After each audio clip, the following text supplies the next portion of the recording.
How many small businesses, logically, do you think were created in the month of May? It's an important question because the Bureau of Labor Statistics every month adds jobs to the employment roll based upon what they think, it's a guess, what they call their birth-death adjustment. It's the number of businesses that were created versus the number of businesses that were shut down. Bankruptcies right now have soared 48% in the month of May. Businesses that are filing bankruptcy, going out of business because the economy's been shut down. In the month of May, the Bureau of Labor Statistics added 345,000 employees to the roll under the assumption that new businesses were started in May. That is a record number. The Bureau of Labor Statistics is saying that in the month of May, individuals ran out and started a record number of businesses going back to 1990. More small businesses were created in the month of May than any other point since 1990. Now, this is the problem with the BLS. We keep bailing out these banks. And when we need the bank to actually come to the assistance of American businesses to help get us back on our feet, no, they don't want to play because they don't want to take any risk with their money. It's okay to take risk with your money. It's okay to take risk with taxpayer dollars or to take risk with your personal money. They're more than happy to just blow that out there wherever you want. And if that gets lost, well, no big deal. It doesn't hurt their bottom line. But when America needs these major banks, yeah, they don't want to play. I'm not risking my money. If you go out of business, that's your problem.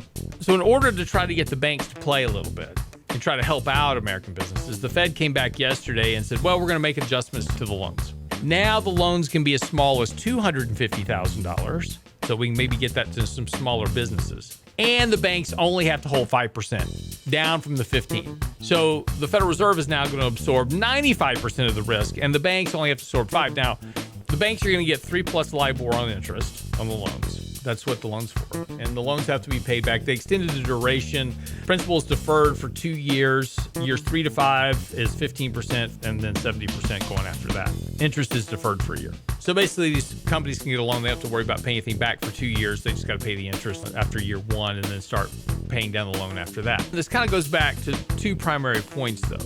One, America needs money to operate. And we keep bailing out the major banks. We're talking about defund the police department. We need to defund the banks.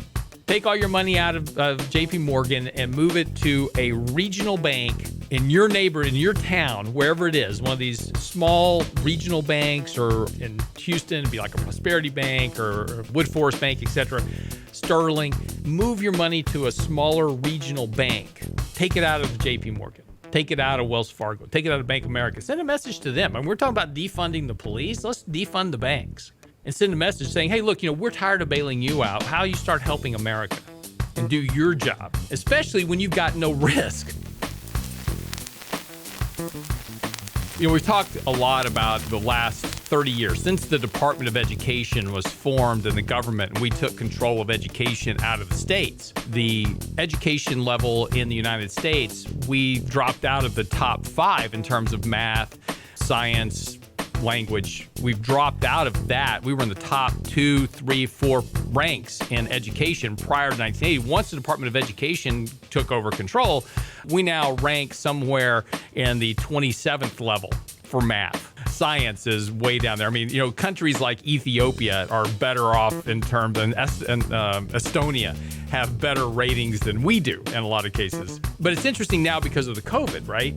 We've had a very, very sharp decline in public sector employment, K through 12 education levels in terms of teachers, right? We've just, a lot of teachers have been laid off, and we're talking about now, my kids are talking about next year's school. They may go to school 2 days a week, alternating kids, and they're going to do a lot of their learning online because of this whole virus thing, which means that we need less teachers back, which I'm still asking the question, and I haven't got a response from anybody yet, is that if I'm paying for less teachers and less school time, then I want my school taxes to go down. I want a refund. It's easy to sit in the back of the room and make a statement when somebody else is in charge. But when you're in charge and you've got the president breathing down your neck saying, look, if you don't start pumping up the stock market, I'm going to fire you. All of a sudden, when your job's on the line, so to speak, you say, okay, fine. What do I care if I blow a bubble in the stock market? As long as I got my job, I'm good.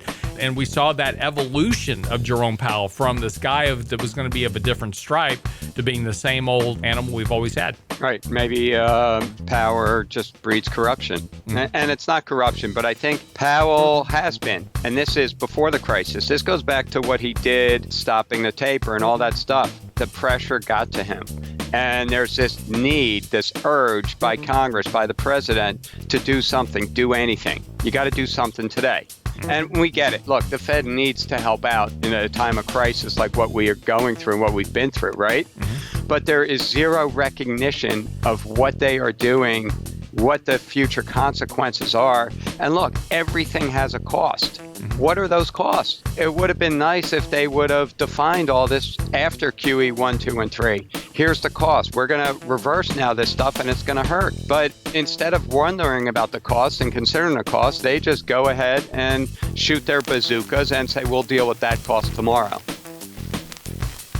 But it's an interesting conundrum because we need a correlation. So we have this big decline in the number of educators for our K through 12. So we've got more kids coming in to society every day, right, through birth rates. Even though we have a very low birth rate, lowest birth rate since the 1940s, we have more kids coming in and getting into the school system, but yet we have this big decline now in the number of educators available to teach them. So this is going to be problematic. But I think we really need now to have a correlation between this graph of this decline in educators and the number of parents who are now homeschoolers and alcoholics.